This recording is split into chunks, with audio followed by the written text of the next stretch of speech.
Hi അസ്സലാമലൈക്കും. Welcome to Afsa's diary. ഞാൻ ഇന്ന് നിങ്ങളെ പരിചയപ്പെടുത്താൻ പോകുന്നത് നമുക്കിപ്പോൾ ഇങ്ങനെയുള്ള ഒരു സമയത്ത് ഒരു കാലാവസ്ഥയൊക്കെ മാറുമ്പോൾ നമുക്ക് തൊണ്ടവേദനയും ചുമയൊക്കെ വരുമ്പോൾ അതിന് നമുക്ക് കുടിക്കാൻ പറ്റിയ നല്ലൊരു കാപ്പിയാണ്, ചുക്ക് കാപ്പിയാണ് റെഡിയാക്കുന്നത്. സിമ്പിളായിട്ട് നമുക്ക് ചെയ്യാൻ പറ്റുന്ന ഈ കാപ്പി ആദ്യം നമ്മളൊരു പാത്രത്തിൽ ലേസം വെള്ളം എടുത്ത് നല്ല തിളപ്പിക്കണം. ഈ വെള്ളം വെച്ചതിലേക്ക് നമ്മൾ പനിക്കൂർക്കട ഇല പറയും, കഞ്ഞിക്കൂർക്കട ഇല എന്നൊക്കെ പറയുന്ന ഇലയാണിത്. പനിക്കൂർക്കട ഇല നന്നായി കഴുകി വൃത്തിയാക്കിയതാണ്. ഇത് നമ്മൾ ഈ വെള്ളത്തിലേക്ക് ഇട്ട് കൊടുക്കണം.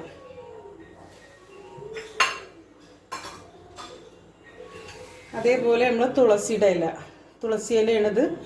ഇതും ഇതേപോലെ നന്നായി വൃത്തിയാക്കി വെച്ചതാണിത്. എപ്പോഴും നല്ലോണം സൂക്ഷിക്കണം, പുഴുവൊക്കെ ഉണ്ടാകും ഇലയിൽ. അതും ഒരു പിടി അത് ഇട്ട് കൊടുക്കാം.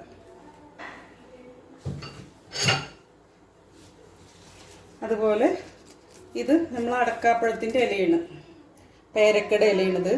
ഇത് ഒരു 2-3 ഇട്ട് കൊടുക്കാം.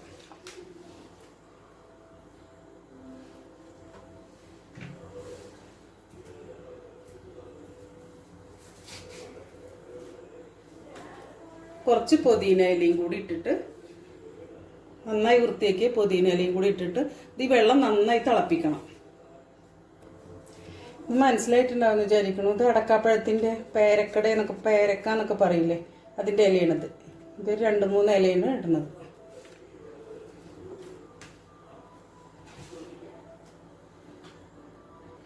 ഈ കാപ്പിയിലേക്ക് ആവശ്യമായ ശർക്കര കൂടെ ഒരുമിച്ചിട്ട് കഴിഞ്ഞാൽ തിളക്കുമ്പോഴത്തേന് ഇത് നന്നായി അലിഞ്ഞു വരാൻ വേണ്ടിയിട്ട് നല്ല കറുപ്പ് ശർക്കരയാണിത്.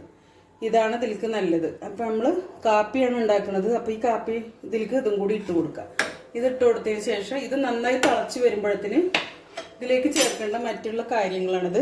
കുറച്ച് നല്ല ജീരകം, കുറച്ച് ചുക്ക്, കുറച്ച് കുരുമുളക്, ഇത്രയും സാധനങ്ങൾ നന്നായി എല്ലാം കൂടി മിക്സ് ചെയ്തിട്ട് നന്നായി ഒന്ന് തിളച്ച് വരാൻ വേണ്ടിയിട്ട് ഇലയൊക്കെ ഇട്ടതൊന്നും ശർക്കരയൊക്കെ അരിഞ്ഞ് വന്ന് നന്നായി തിളച്ച് വരാൻ വേണ്ടി നന്നായി മൂടി വെക്കാം. എന്നിട്ട് നല്ല തിളക്കുമ്പോൾ നമുക്ക് ബാക്കി കാര്യങ്ങൾ ചെയ്യാം. അങ്ങനെ നന്നായി വെട്ടി തിളക്കാൻ തുടങ്ങിയിട്ടുണ്ട്. ഇതിലേക്ക് നമ്മൾ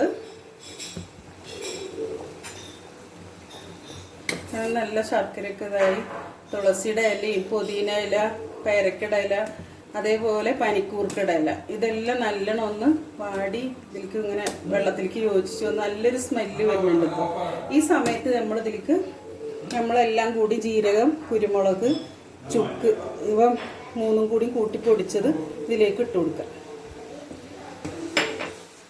നന്നായി തിളക്കുമ്പോൾ അതിലേക്ക് ഒരു സ്പൂണ് കാപ്പിപ്പൊടി ഇട്ട് കൊടുക്കുക. ഒരു സ്പൂണ് കാപ്പിപ്പൊടി കൂടി ചേർത്തിട്ട് ഒന്ന് ചെറിയൊരു തീയിലൊന്ന് ചെറുതായിട്ട് തിളച്ചാൽ മതി. ഇനി അപ്പോൾ കാപ്പിപ്പൊടി ഇട്ടതിന് ശേഷം ചെറുതായിട്ട് തിളച്ചിട്ടുണ്ട്. അപ്പം നമുക്കിത് ഓഫ് ചെയ്യാം. എന്നിട്ട് നമുക്കിതൊരു അരിപ്പ് വെച്ചിട്ട് അരിച്ചെടുക്കാം.